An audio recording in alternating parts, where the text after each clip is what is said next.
Assalamualaikum warahmatullahi wabarakatuh. Salam jumpa dengan Suluh Berkah Channel. Kali ini liputan khutbah Jumat di Masjid As-Sajidin, Perumahan Permata Candi Loka, Palunggabus Candi Sidoarjo, dengan mengangkat topik hikmah di balik Isra Mi'raj dan ada apa dengan sholat. Bagi Anda yang baru bergabung dengan channel ini, jangan lupa subscribe, like, tentu komen untuk keberlanjutan dari tali silaturahmi kita. Selamat menyimak dan menyaksikan.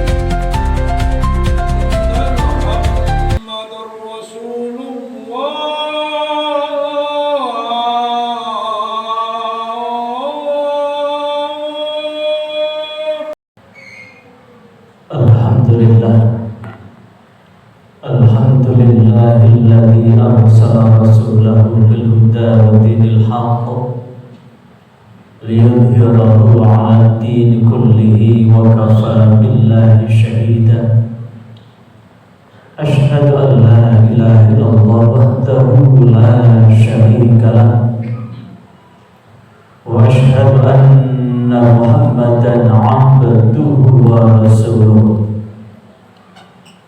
Allahumma salli wa sallim wa barik ala sayyidina Muhammad wa ala alihi wa ala alihi wa ashabihi wa man irtada.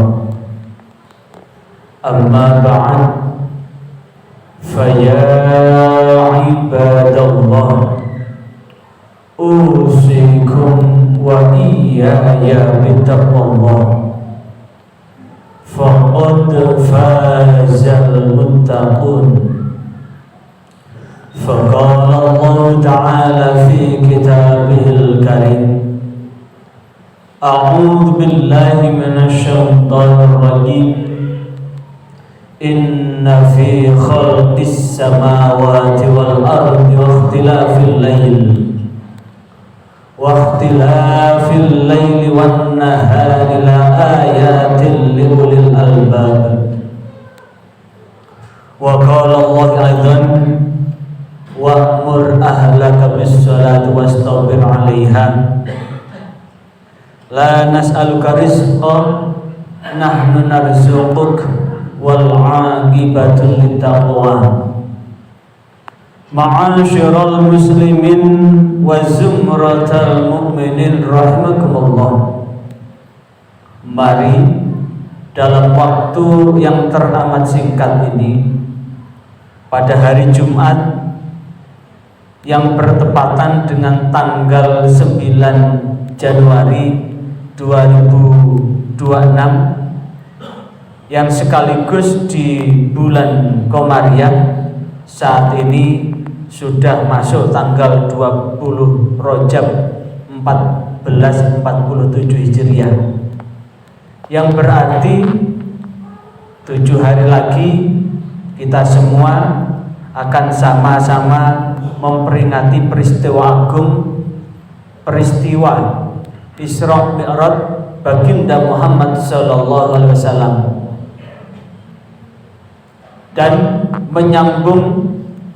menyongsong memperingati Isra Mi'raj itu, saya akan mengangkat topik khutbah ini dengan judul ada apa dengan sholat?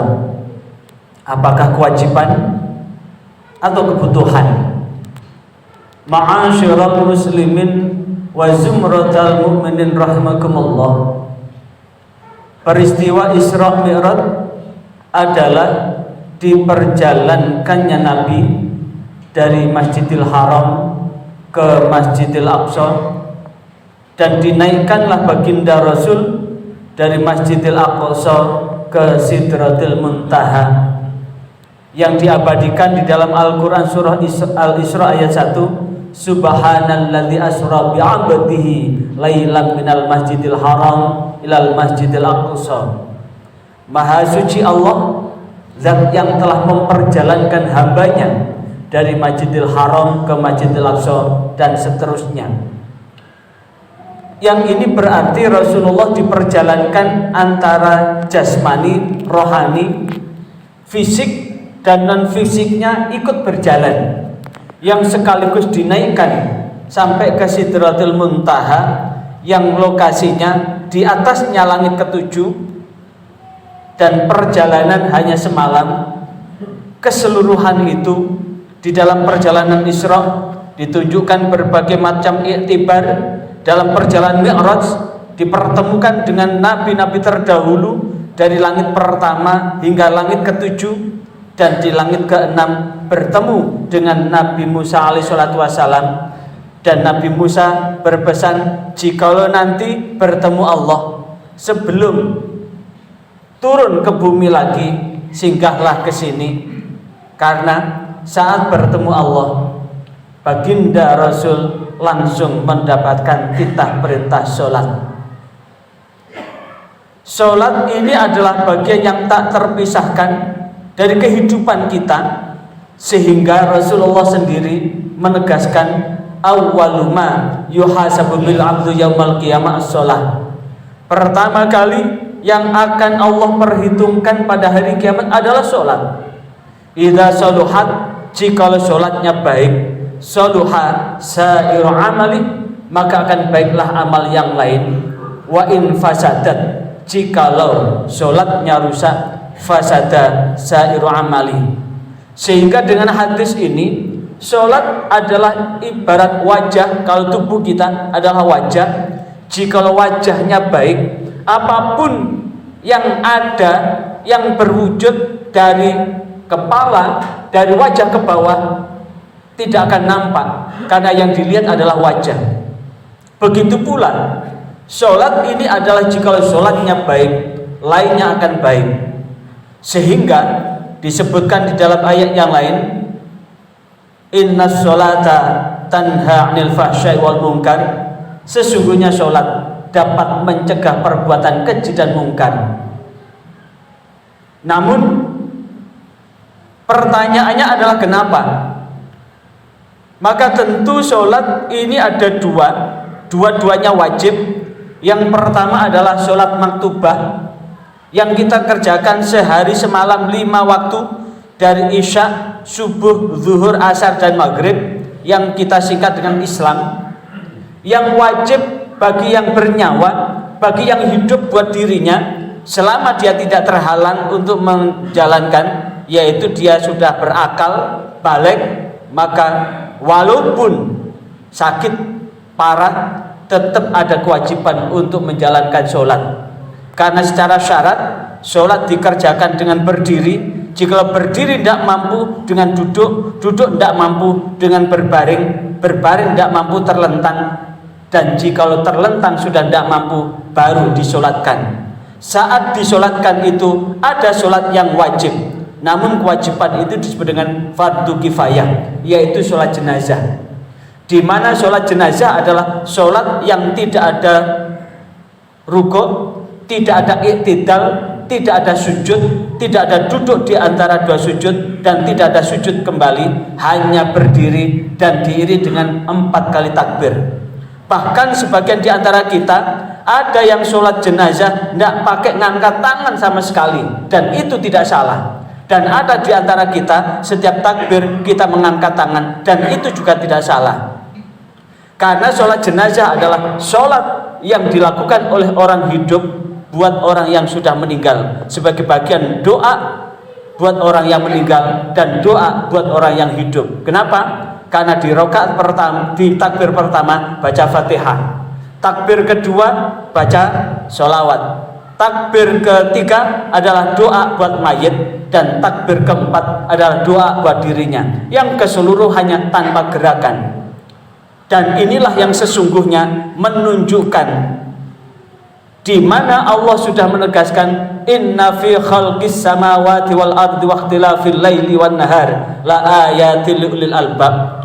Sesungguhnya dalam penciptaan langit dan bumi dan adanya perbedaan siang dan malam, sungguh ada tanda-tanda kebesaran Allah bagi orang yang berakal. Ternyata ini ada hubungannya dengan sholat. Sholat yang dikerjakan oleh orang hidup buat dirinya, ada berdiri dan rukuk, di sana kita bergerak 90 derajat. Kemudian kita i'tidal, kemudian kita sujud, dari i'tidal ke sujud kita akan bergerak 135 derajat. kemudian duduk di antara dua sujud, sujud kembali, ada gerak 135 derajat. 2 kali 135 sama dengan 270 ditambah 90 ada 360 derajat. 360 derajat ini sungguh sama persis dengan gerak bumi ini pada porosnya, di mana bumi bergerak 24 jam dan selama 24 jam itu bergerak full 360 derajat sehingga ada siang dan malam. Saat permukaan ini menghadap ke matahari maka ada siang. Saat permukaan bumi ini membelakangi matahari, disitulah waktunya malam, dan terus bergerak dan bergerak. Pergerakan ini pun sama dengan gerak bumi mengitari matahari sehingga ada bulan, Januari, Februari, Maret dan seterusnya. Begitu pula bumi ini punya satelit. Satelitnya bumi ini adalah bulan. Bulan pun berputar 360 derajat hingga ada Muharram, ada Safar, ada Rabiul Awal, ada Rabiul Akhir dan seterusnya. Bahkan tubuh kita ini yang terdiri dari benda padat, cair dan gas pun ada elektron yang bergerak 360 derajat. Hubungannya di mana? Maka sesungguhnya dari ujung rambut sampai ujung kaki yang berupa zat padat, cair dan gas ini adalah gerak yang selaras dengan gerak alam semesta, dengan gerak bumi, dengan gerak matahari, dengan gerak bulan yang bergerak 360 derajat. Yang tidak mau bergerak 360 derajat adalah nafsu kita. Sebagaimana diabadikan di dalam surah Yusuf ayat 53, innan nafsa la'ammaratun bisu. Sesungguhnya nafsu mengajak kepada keburukan illa ma rahima rabbi, kecuali nafsu yang dirahmati oleh Tuhanku. Nafsu yang dirahmati oleh Allah, nafsu yang dirahmati oleh Allah adalah nafsu yang diasah dan diasuh dengan sholat. Maka inilah yang kemudian Allah menegaskan innas sholata tanha 'anil fahsya wal munkar. Sesungguhnya sholat dapat mencegah perbuatan keji dan mungkar. Perbuatan keji dan mungkar itu diakibatkan oleh nafsu yang tidak didasari dengan akal, hanya dorongan nafsu. Karena nafsu ini berbeda dengan akal. Akal mengatakan 3 kali 4, akal mengatakan 12. Tapi kalau nafsu berkata 3 kali 4 belum tentu 13, belum tentu 12, karena bisa juga 3 kali 4 dengan ukuran abstrak foto, 3 kali 4 dengan ukuran harga tanah atau yang lain, sehingga 3 kali 4 tidak harus 12, tapi bisa juga kalau harga abstrak foto bisa 5.000, harga tanah bisa sekian juta. Itulah akal bisa berkembang sesuai dengan kadar keinginan dan kemampuan nafsu itu. Agar nafsu ini selaras dengan akal, maka nafsu ini perlu diolah dan diasah dengan sholat. Ma'asyiral muslimin wa zumratal mu'minin rahimakumullah. Itulah artinya kenapa Allah menurunkan sholat dan langsung titah perintah itu diberikan langsung oleh Allah saat di Sidratil Muntaha bertemu langsung dengan Allah. Ma'asyiral muslimin wa zumratal mu'minin rahimakumullah.